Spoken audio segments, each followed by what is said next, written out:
Thank you for watching this special edition of Fresno State Focus. I am Brian Felix. And I'm Ashley Monk. With Christmas break right around the corner, we are dedicating this edition of Fresno State Focus to activities and holiday events around the Valley. And if you're a fan of shows like Ghost Adventurers or The Dead Files, you might be interested in this. Valley residents can take part in the Fresno County Ghost Walks. The haunted tour takes place in the Tower District, and new this year is a tour in Old Town Clovis. While on tour, the participants can hear haunting tales of ghosts who still lurk in the historic buildings. Tour leader Katie Rutherford worked together with the Central California Paranormal Investigators to bring participants not only the spooky stories of the ghosts, but also to give the history behind the haunts. For more information on the tours, contact Nightfall Tours at nightfalltours@yahoo.com or the Central California Paranormal Investigators at www.ccpifresno.org.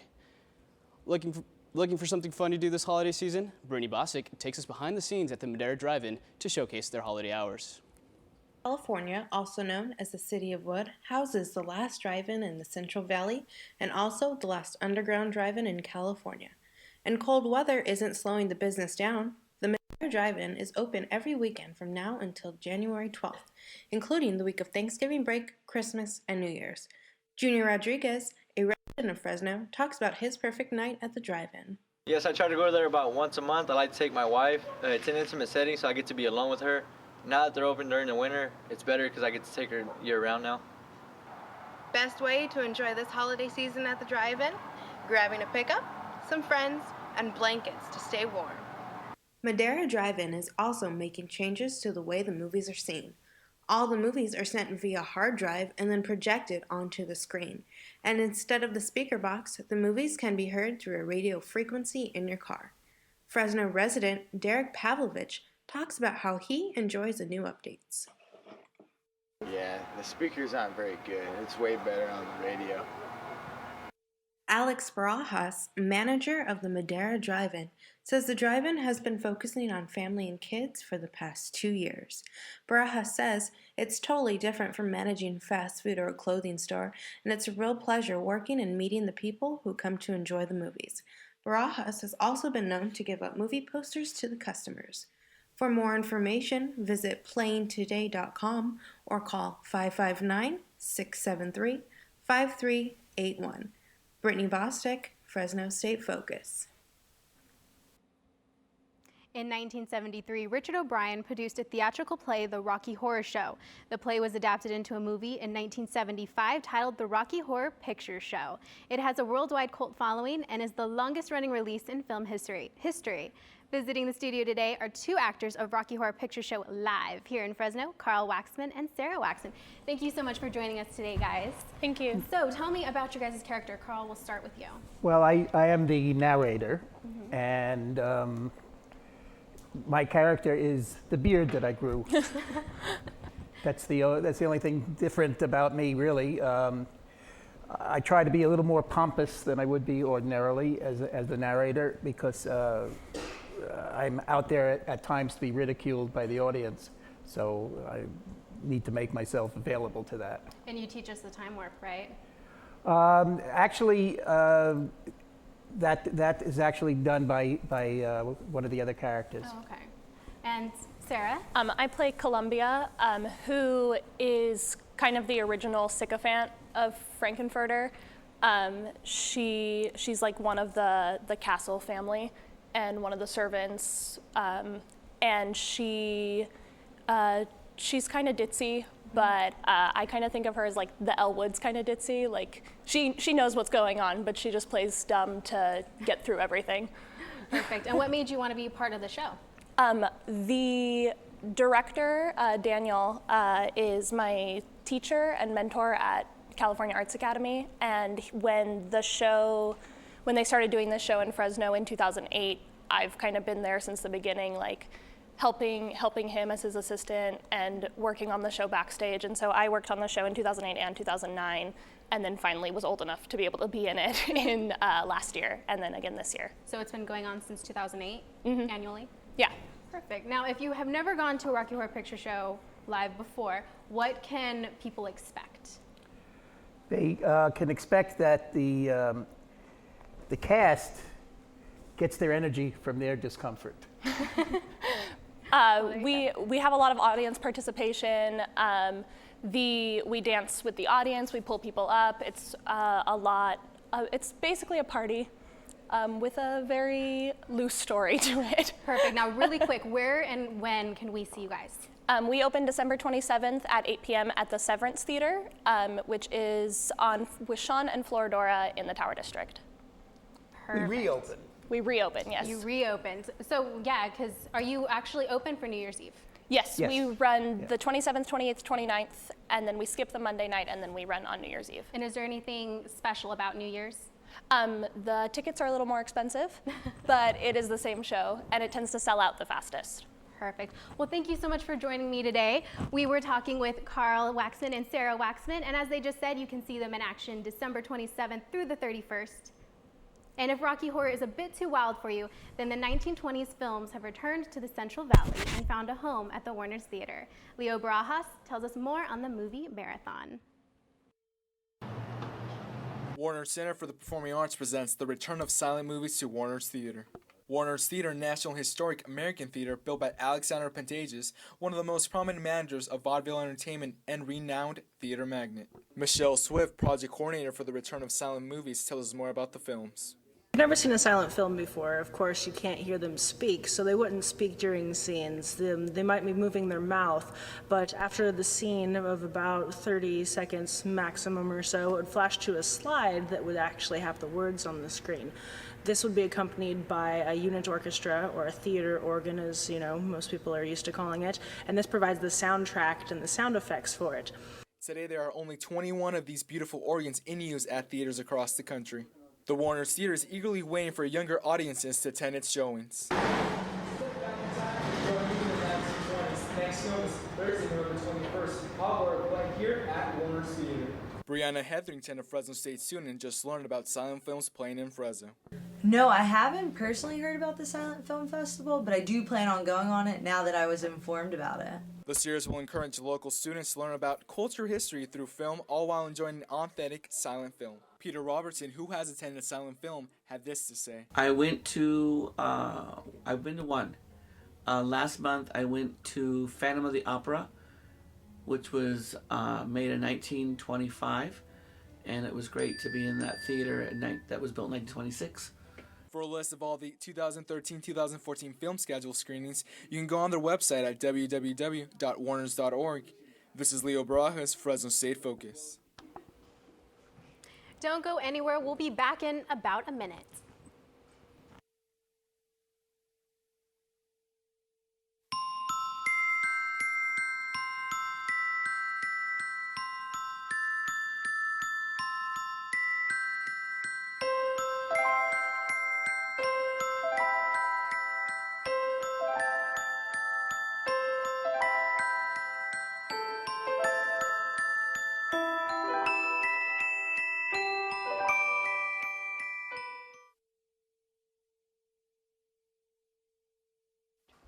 Are you hooked? Ladies all over the Central Valley are hooked on Charming Charlie. Charming Charlie sells all kinds of fabulous accessories, from toe rings to sunglasses and trendy handbags to sparkling lanyards. And let's not forget about their fabulous boot line.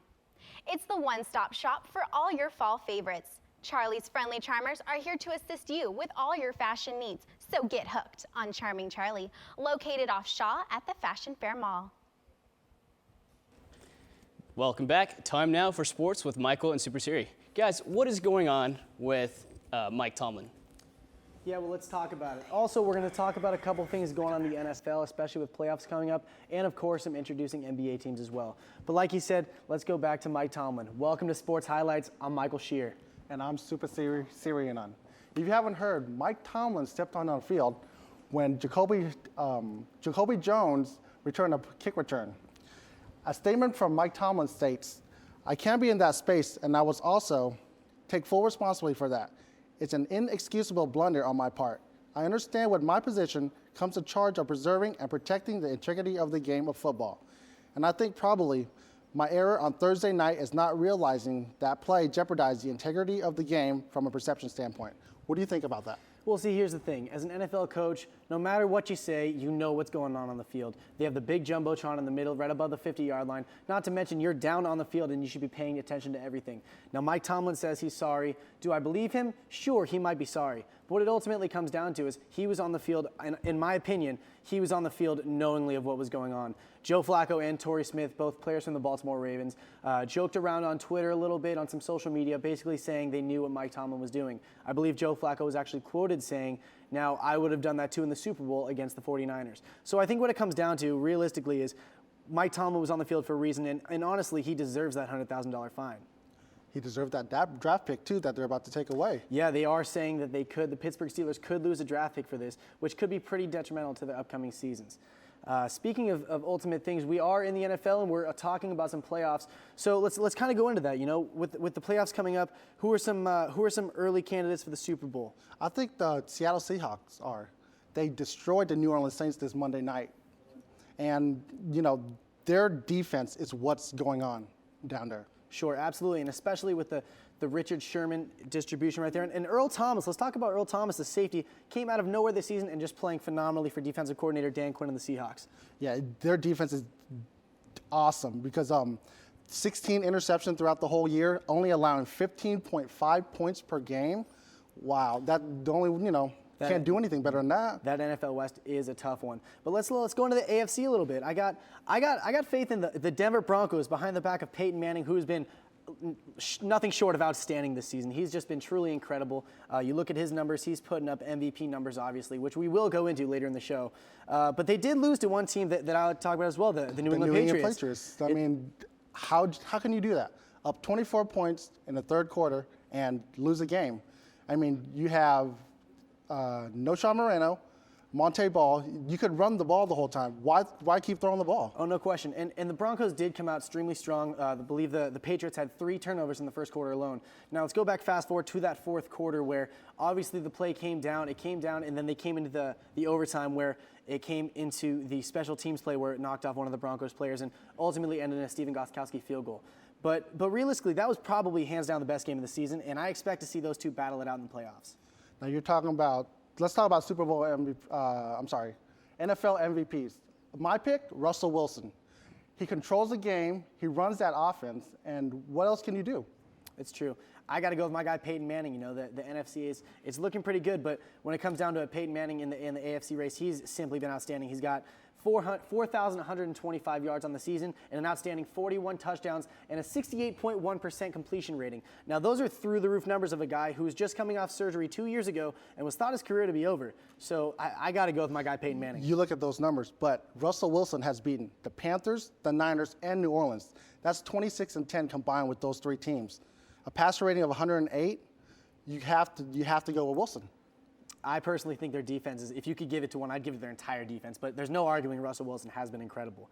Moving on to incredible, let's talk about the NBA. There's been some surprising teams out in the NBA this season. I got to go with there's a couple. You know, Portland Trailblazers, they've been incredible. But can't forget about Miami. In my opinion, especially Miami, but in my opinion, it's the Indiana Pacers, excuse me. Paul George has been outstanding, 24.9 points a game. And Roy Hibbert, who really wanted to step up in the defensive end, is averaging 3.5 blocks a game. He's following his Georgetown idols. You got Alonzo Mourning, Patrick Ewing. They all came from Georgetown, background defense, and that's what they're doing. Oh, ultimately, and Paul George is making Fresno State extremely proud. Have to give it to Frank Vogel, too. You have to. Frank Vogel's been Coach of the year? Coach of the year? As of right now, he's my early candidate, Coach of the year, absolutely. Now that concludes our discussion for today. Join us next time for the Heisman Watch. Who is in the BCS championship game, and which NFL team has clinched a playoff spot? I'm Super Sirianon. And I'm Michael Shear. Now let's toss it back to Ashley and Brian at the news desk. Thanks, Michael. 'Tis the season for giving. Coming up next, we will learn about how the Salvation Army is keeping Valley kids warm. And the Chaffee Zoo is here to introduce us to a prehensile-tailed porcupine. We'll be right back.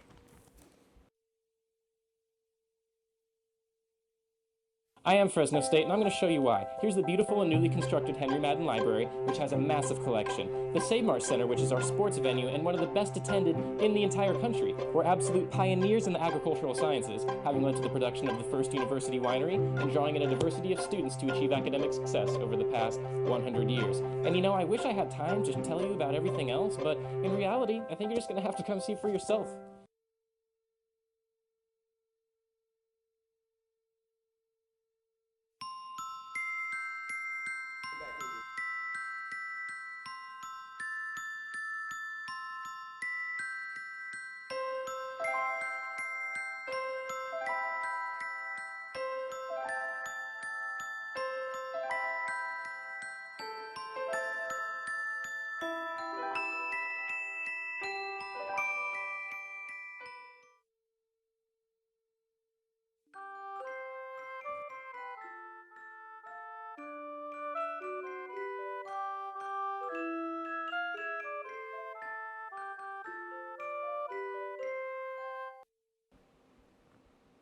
Last week, Old Town Clovis kicked off the holidays with one enchanted evening. Local businesses decorated their stores and entertained families. The event was put on by the business organization of Old Town Clovis and was sponsored by Bank of the Sierra. The streets were filled with lights, choirs, families, and of course, horse-drawn carriage rides. Christmas is right around the corner, and many Fresno State student organizations are getting ready to give back to the community. Fresno State fraternity Kappa Alpha Psi put on their 6th annual Turkey Bowl last week. The event took place at the bowling alley on the Fresno State campus. The Turkey Bowl had fun, food, and of course, free bowling. Participants donated gently used clothing and canned goods for the Bulldog Pantry. The Bulldog Pantry gives groceries to about 200 families every week. They want to make sure that every child stays warm during the winter season. That's why the Salvation Army, along with Kids Country and KC24, hosts the Coats for Kids program every year. Natalie Juarez tells us more. There's a chill in the air. The Salvation Army in Fresno, located at the corner of Amador and Fulton Street, raise over 17,000 coats for kids every year. The mission of the Coats for Kids program is to provide a warm coat for every child possible. Coordinator Paula Schreiber says kids without a coat can have a domino effect. And children without warm clothing and without a coat, a lot of times will stay home from school because it's too uncomfortable for them to go, and their parents can't provide for them. The Salvation Army will be collecting coats throughout the month of December. You can make your donations at the Salvation Army, or there are several retail stores where you can make your donations. Alice Jarnigan says a lot of the coats come from elementary schools who host the School Drive Challenge competition. They'll have like a school challenge, and whoever wins the school challenge, they get Grizzly tickets for their school, for their whole school, and the classroom that has the most, they get a pizza party. So, you know, kids like to get involved. Children have big hearts, you know, and so they like to get involved. With the economic crisis, low-income families cannot afford a coat for their child and rely on programs like this. Yeah, we really need people to get involved. We really need to get the word out. We really need for the schools to participate, and you know, it's a blessing. It's just a blessing. Natalie Juarez, Fresno State Focus.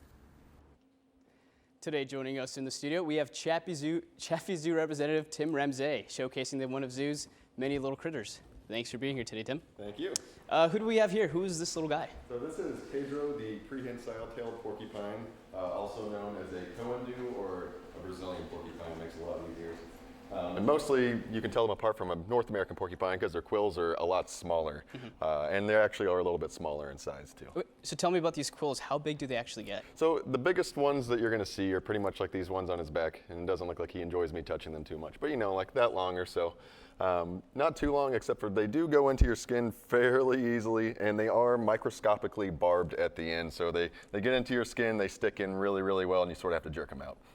And you're his main handler, right? Correct, yeah. How much do these quills actually hurt? Like, I mean, You must have been pricked a few times. Yeah, I have been, and you know, sometimes they will actually go through this thick welder's glove, believe it or not, and you know, it hurts, but more than anything, it hurts pulling it out because they're barbed. So. What is a proper way to pet someone like a little pet like Pedro here? So with him, you either just touch his nose, which he doesn't seem to mind, or you make sure you only touch backwards. If you move forwards, you're gonna have a bad day. Alrighty. You can touch him if you want. Alrighty. I'll go ahead and. Oh, it's very soft. Alrighty. And what is his main diet? Is he like a big steak guy, or what kind of a? No steaks. Completely an herbivore. So in the rainforest where he lives, he would pretty much only be eating leaves and maybe fruits if he could find them. Right now, I'm feeding him corn, which is his favorite food. He will do anything for corn. And also, he's getting a little bit of, believe it or not, bird food. What is their their life expectancy? You know, in the wild or in the zoo? Yeah, so in the wild, you know, 15, 17. In the zoo, they could live to be almost 30 years old. So, you know, pretty much double it in the zoo. In captivity, animals typically live about twice as long. Anything else? Like, where can you find these guys again, did you say? In South America, so Brazil's the most common place to find them, Colombia, Brazil. In the zoo, you can find him in the rainforest area, and he, in particular, actually lives in the education department where I work. So he is the son of the porcupine you see in the rainforest area of the zoo. And I'm assuming he's nocturnal, right? He is nocturnal, except for he is very accustomed, you know, to being awake during the day when I feed him and work with him and everything else. So he's not really, but in the wild, yes. Alrighty. And can you tell us a little bit more about the Zoo Lights and what's going on with that? Right, so Zoo Lights has sort of just kicked off last weekend, and this weekend we've got it going again Friday, Saturday, and Sunday from 5 to 8. You can buy tickets there at the door. Of course, tons of Christmas lights. You get to see the animals at nighttime, so some of those animals that aren't as active during the daytime, you actually get a chance to see moving around, which is really cool and something that I really enjoy about it. Also this weekend on Saturday, we have breakfast with Santa Claus, which is a new event. So, of course, you get to come eat breakfast with Santa Claus and Mrs. Claus. What would be the most popular animals like kids would be expecting to see at Zoo Lights or at the Christmas? So the big thing right now, we just had a baby giraffe born a couple weeks ago. So, you know, he's just a little bit taller than I am at this point, very, very small. And that's where everybody's sort of been hanging out lately. And right across the way, we actually have a baby colobus monkey as well. And is little Pedro going to be there? Pedro probably won't be out with everybody, but his mother will be there. Alrighty. We have been talking with Tim Ramsey and our little porcupine buddy here from the Chaffee Zoo. You can check this little guy out and many more animals at the Chaffee Zoo and during Zoo Lights this holiday season. Downtown Fresno has got a little icy. Find out what event will have you lacing up some skates. Bianca Rose has more on the story. Ice, ice, baby. Downtown Fresno has welcomed back their ice rink to Fulton Mall on Mariposa Plaza for its second year. It's put together by Downtown Fresno Partnership, a nonprofit organization whose goal is to revitalize downtown Fresno. After a success last year with over 300,000 visitors, Downtown Fresno Partnership decided that the ice rink was a great addition to the city. DFP CEO Kate Borders says the idea came from other popular cities and is a great addition to downtown. It's great to see that cities, even in California, where we don't typically think of doing an event like this, are finding ways to make it happen. People love it. Construction for the ice rink started in mid-October and was set to open on November 8th. But Mother Nature was not ready for some ice. With unseasonable temperatures in November, Downtown Fresno Partnership had to delay their opening day because of warm Fresno weather. Strong Cities Fellow for DFP, Gretchen Moore, says that the rink opened on Veterans Day and worked out for the best. It's great because the Veterans Day parade is so big and draws so many people from all over, and we actually saw people leaving the parade, then going to the rink, and then stopping at downtown restaurants and getting something to eat. So it's kind of that perfect, exactly what you want downtown to be, where people can find multiple things to do depending on whatever they're looking for. So it was a perfect downtown day. Ice rink is open daily at 11 a.m. It closes at 9 p.m. Sunday through Thursday and 11 p.m. Friday and Saturday. So head downtown, lace up some skates, and get on the ice. Bianca Rose, Fresno State Focus.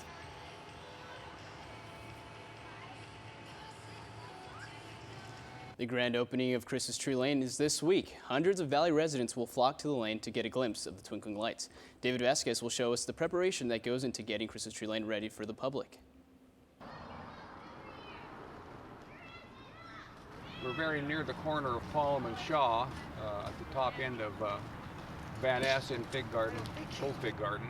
And we happen to be stationed right in front of the house that quite possibly has the most elaborate electrical Christmas display that there is on all of Christmas Tree Lane. And for those of you, anybody that wants to drive Christmas Tree Lane, make sure in order to see this that you need to come clear to the north end of Van Ness to enjoy this, actually what is a phenomenon.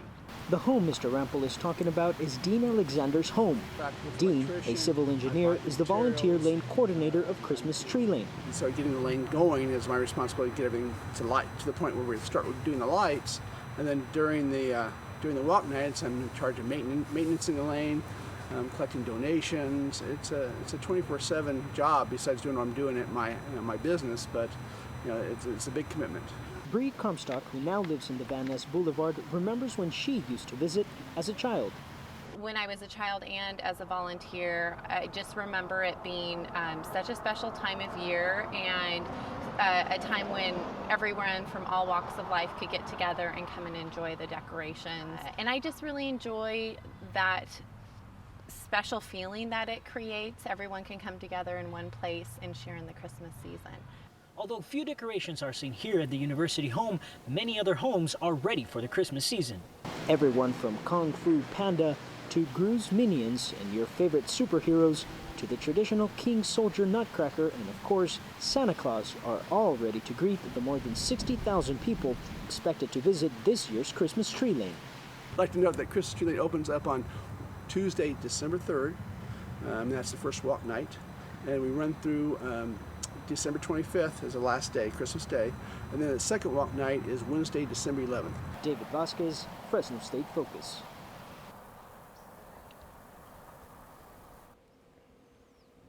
So what events are you guys going to do this winter break? I might actually check out Christmas Tree Lane. I've only gone once before, and I had like tons of fun. Yeah, it was beautiful. I'm ready for it to snow this winter so I could go up to China Peak. Oh yeah. I'm actually hoping to go to Las Vegas. You know, Fresno State's supposed to be in the Las Vegas Bowl. It's on December 22nd if we make it. So pending this Saturday in our championship game, we'll see where that goes. Awesome. And you know what? I really love the Pedro. Pedro, yeah. I was a little nervous to touch that guy. He looks kind of dangerous. Incredible. Imagine that as a pet too. That'd be crazy, right? Oh my gosh. Hedgehog on Sonic. Right? Absolutely. That's hilarious. Okay, so thank you so much for watching this special edition of Fresno State Focus. This is the last broadcast of the year, guys. The very last one. I know. And we would just like to take a moment to thank Faith Sidlow, our instructor, mentor, support system, for everything that she's done for us. Tony? Thank you, Faith. Thank you for all have you done for me. From all of us here at Fresno State Focus, we wish you a wonderful holiday season. Happy holidays. Happy holiday, guys. Happy holidays. Bye. Have a good one.